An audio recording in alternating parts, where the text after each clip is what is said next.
if your speed stat is high enough, you can literally outspeed Trick Room. That is, even if Trick Room is up, you still get to move first. And the reason is because of the Trick Room glitch. Now, calculating speed is very straightforward. You have your initial speed, and then you apply whatever modifiers onto it. Maybe you used agility. Maybe there's a tailwind up. Maybe you have a choice scarf. And if for some reason you end up with a speed above 10,000, it gets capped to 10,000. And this raw speed stat is what is used for calculations with moves like Gyro Ball or Electro Ball. So far, so good.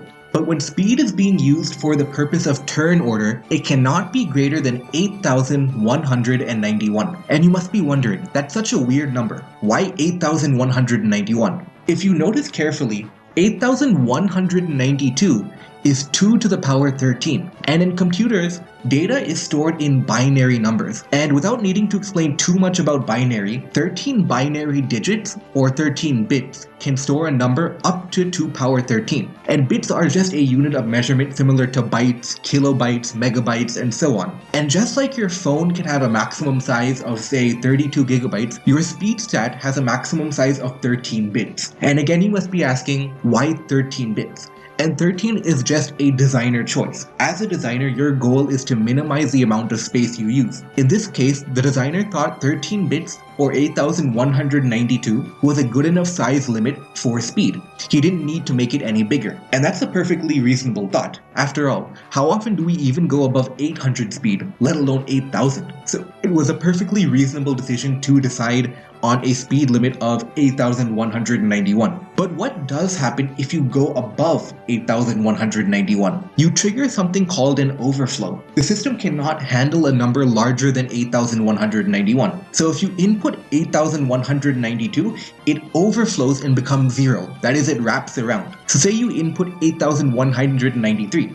It overflows and becomes 1. 8,194 overflows and becomes 2. 8,195 overflows and becomes 3, and so on and so forth. It basically wraps around to the beginning. So how does Trick Room factor into all this? Trick Room works by actually changing your speed. So during turn order calculation, it replaces your speed with 10,000 minus your speed. So for example, a Jirachi has a speed of 328. Its new speed becomes 10,000 minus 328, which is 9,672.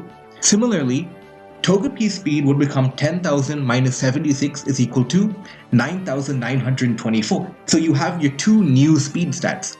But remember, just because you are using Trick Room, that doesn't mean your size limit has changed. The size limit still exists. So 9,672, 9,924 both break the speed limit. They both break the size limit. The overflow gets triggered. So we get our new speeds after the overflow gets triggered, which is 1480 and 1732.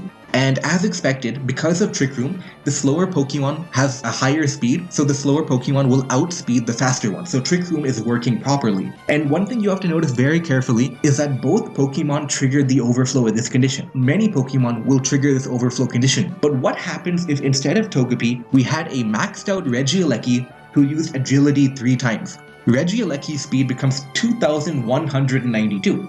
Now Trick Room turns that speed into 10,000 minus 2,192, which is 7,808. And this is where the magic happens.